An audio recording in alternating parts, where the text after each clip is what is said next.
মা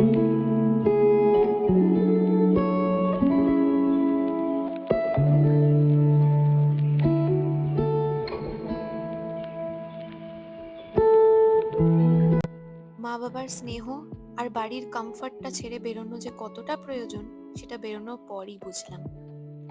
hello everyone, welcome to my channel. আমাদের প্রত্যেকেরই বাড়িতে মোটামুটি সব কিছুই আমাদের থাকে।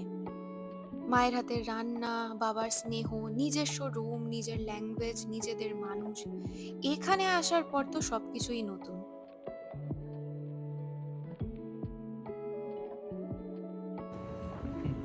আজকে আমরা যাচ্ছি ব্যাংকে। সকাল সকাল বেরিয়ে গেছি। আমার প্রথম আমেরিকার ব্যাংক অ্যাকাউন্ট। বল। খুশি লাগছে? হ্যাঁ, আমার প্রথম ব্যাংক অ্যাকাউন্ট এখানে। আমার ওই দিনের কথা মনে পড়ছে যখন আমি আমার প্রথম ব্যাংক অ্যাকাউন্ট ইন্ডিয়াতে বানিয়েছিলাম।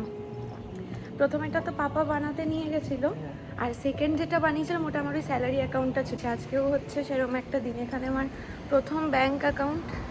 এই দিনটা সবসময় মনে থাকবে। আর ব্লগ আছে তো ভালোই, যখনই মনে করতে হবে একটু দেখে নেবো একটু করে। আমরা প্রত্যেকেই নিজস্ব কমফর্ট জোনটাকে কিন্তু খুবই ভালোবাসি, আর সেটাতে খারাপ কিছু না।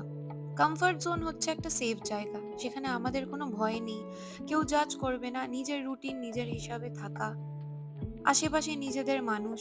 কিন্তু একটা ইন্টারেস্টিং জিনিস হলো, কমফর্ট জোনে থাকলে কিন্তু গ্রো করা যায় না। এটা আমি আগে বুঝতাম না। আমি যখন কলকাতাতে থাকতাম, হয়তো খুশি প্রচন্ড ছিলাম, সেফ ছিলাম, মা বাবার আদরে ছিলাম, কিন্তু আমি আর যেভাবে ইন্ডিপেন্ডেন্ট হয়েছি, নিজের ডিসিশন নিজে নেই, নিজের ভুল ডিসিশন, নিজের ভালো ডিসিশন, প্রত্যেকটা জিনিসেরই অ্যাকাউন্টেবিলিটি নিজের নিতে হয়। আমার আর অনিরুদ্ধের ফল ব্যাক করার এখানে কেউই নেই।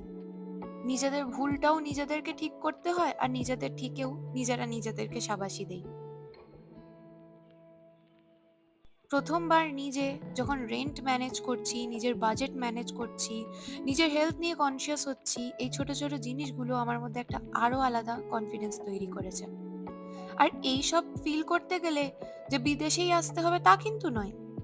যারা চাকরির সূত্রে বা বিয়ে থার পর অন্য শহরে শিফট করে, মা বাবার ছাদ থেকে বেরোনোটাই হলো কমফর্ট জোন থেকে বেরোনো। আর সেটা আমি রিয়েলাইজ করলাম প্রচন্ড ইম্পর্টেন্ট।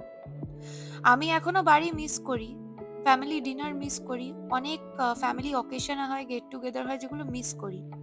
কিন্তু যদি আমি সেগুলো মিস না করি, তাহলে আমি নিজের ড্রিমের টুয়ার্ডস, নিজের স্বপ্নের দিকে হেঁটে এগোবো কি করে? এই দুটো রাস্তায় যে একসাথে হেঁটে এগোনো যায় না।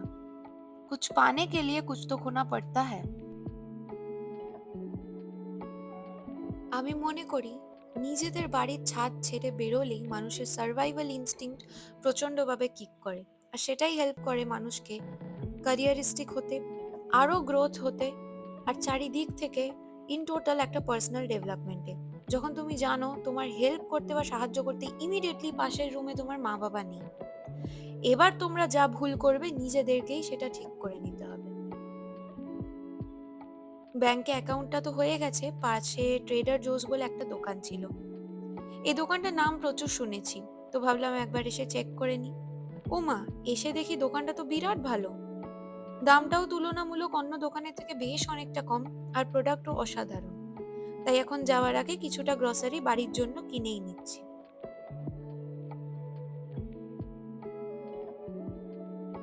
আচ্ছা, এবার একটা কথা বলি, গ্রোথ মানে কিন্তু হিউজ সাকসেস না, হিউজ অ্যাচিভমেন্ট সেটাও না। গ্রোথ হচ্ছে ছোট্ট ছোট্ট মোমেন্টস। যখন আমরা প্রথমবার নিজের ভুল থেকে শিখি, যখন আমরা প্রথম নিজের টাকা ম্যানেজ করি। দুপুরবেলায় এখন 12:30 মতন বেজে গেছে। আর এখানে আমার ব্যাংকে এলে প্রত্যেকবার এত ভালো লাগে, হালকা হালকা মিউজিক চলে, সুন্দরভাবে সব কিছু বুঝিয়ে দেয় আমাদের। তো খুবই হেল্পফুল আর কি এখানে যারা বসে থাকেন ওনারা। আর আমরা তারপরে আজকে গেছিলাম ট্রেডার জোস। এটা আমি ফার্স্ট টাইম গেলাম ট্রেডার জোসে। দামটা হোল ফুডসের তুলনায় অনেকটাই কম, আর অনেক রকমের ভ্যারাইটির প্রোডাক্ট। আমাদের তো দুজনের খুবই ভালো লেগেছে, হোল ফুডসের থেকে বেটার লেগেছে। আর আমাদের ওই 20-25 মিনিট হাঁটা কোনো প্রবলেমও হয় না, আমরা হেঁটেও চলে আসতে পারি। তো এবার থেকে ভাবছি মাঝে মাঝে এই ট্রেডার জোস থেকে কিনে নিয়ে যাবো আর কি। যখন প্রথম নিজেরা আমরা নিজেদের সাংসারিক খরচাপাতি ব্যবস্থা করি, রেন্ট দেই, ইলেকট্রিসিটি বিল দেই, যখন কোনো টাফ দিন নিজেকে নিজের মতনই আমরা সামলে নিই। এখন আগের থেকে আমরা দুজনেই অনেক বেশি কনফিডেন্ট। তার কারণ হচ্ছে আমরা অনেক ডিফিকাল্ট সিচুয়েশনেই দেখেছি আমরা ঠিক এদিক ওদিক থেকে ম্যানেজ করে নিই। কারোর হেল্প লাগে না। আর এই ম্যানেজ করার পরই আমরা দুজনে বুঝেছি যে আমরা একসাথে ঠিক করে নিতে পারবো। ট্রেডার জোস থেকে দুটো নান এনেছিলাম, সেটা হাফ হাফ একটু ভাতের সাথে খেয়ে দেখছি। চিকেনের ঝোলটা দিয়ে গরম গরম নান অসাধারণ লাগছে। আর বাইরে আজকে এত ঠান্ডা, তার মধ্যে গরম গরম ঝাল ঝাল চিকেনের ঝোল, অসাধারণ একটা কম্বিনেশন। আমার এত দূর এসে থাকার পর একটা জিনিস মেন্টালি প্রচন্ড চেঞ্জ হয়েছে, সেটা হচ্ছে আগে আমি ভাবতাম যারা কনফিডেন্ট হয় তারা কখনো ভয় পায় না।